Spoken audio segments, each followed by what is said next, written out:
आणि तुम्ही जर मनसेचे कार्यकर्ते जर असाल किंवा मनसे बरोबर जोडलेले असाल तर 100% हा व्हिडिओ तुम्ही फॉरवर्ड करायचा आणि मदत करायची आहे।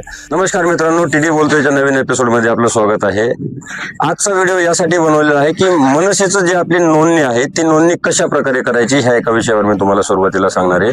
त्याच्यानंतर मला बऱ्याच जणांनी कमेंट केली की सर तुम्ही मनसेमध्ये सामील व्हायचं का ठरवलं, तर या दोन्ही गोष्टींवर मी चर्चा करणार आहे। सुरुवातीला तुम्हाला सांगतो की नोंदणी कशी करायची।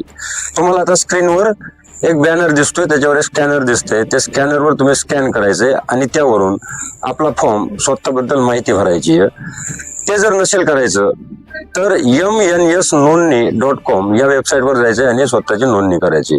विशेषतः आष्टी, पाटोदा आणि शिरूर तालुक्यातील ज्याही लोकांना मनसेमध्ये आपलं काम दाखवायचं असेल, मनसेमध्ये येऊन काम करण्याची इच्छा असेल, आमच्याशी जोडायचं असेल तर त्यांनी मनसेची नोंदणी करायची आहे आणि त्यानंतर तुम्ही आमच्याशी कनेक्ट होऊ शकतात।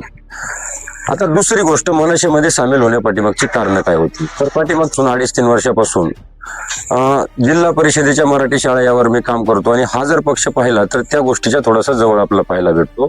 त्या कामामध्ये मला ज्यावेळेस आपल्याला रस्त्यावरची लढाई लढायची असते त्यावेळेस हा पक्ष कामी येऊ शकतो। दुसरं जर आपण पाहिलं तर आताचे न्यूज चॅनल वगैरे हे आपल्या जे ग्रामीण भागातले लोक आहेत त्यांच्या समस्या आपला कुठेच दाखवताना दिसत नाहीत, तर त्यांच्यासाठी आपल्याला युट्यूब मार्फत किंवा इंस्टाग्राम मार्फत त्यांच्यासाठी एक व्यासपीठ तयार करून द्यायचे, जेणेकरून त्यांना त्यांचे जे मत आहेत, त्यांचे जे मतप्रवाह आहेत, त्यांच्या ज्या इच्छा आकांक्षा आहेत त्या लोकांपर्यंत पोहोचल्या पाहिजेत, जेणेकरून त्याच्यावर काहीतरी पर्याय निघू शकेल।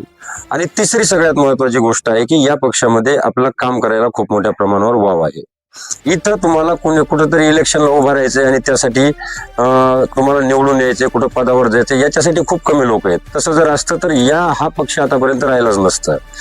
जरीही मतामध्ये या पक्षाची ताकद नसली तरी पण ज्यावेळेस विषय सोडवायचे असतात, महाराष्ट्राच्या हिताच्या विषयावर ज्यावेळेस यायचं असतं, त्या विषयावर आपल्याला लढायचं असतं, त्यावेळेस हा पक्ष आपला प्रखरतेने लढताना दिसतो। त्यामुळेच माझ्यासारख्या तरुण कार्यकर्त्यांनी ठरवलं की या पक्षाबरोबर काम करायचं, जेणेकरून आपण आपल्या मराठीची, आपल्या मातृभाषेची रक्षा करू शकू। त्याचबरोबर जे गोरगरीब लोक आहेत, खेडेगावातले लोक आहेत, त्यांचा आपण आवाज बनवू शकतो, त्या लोकांचे प्रश्न सोडवू शकतो।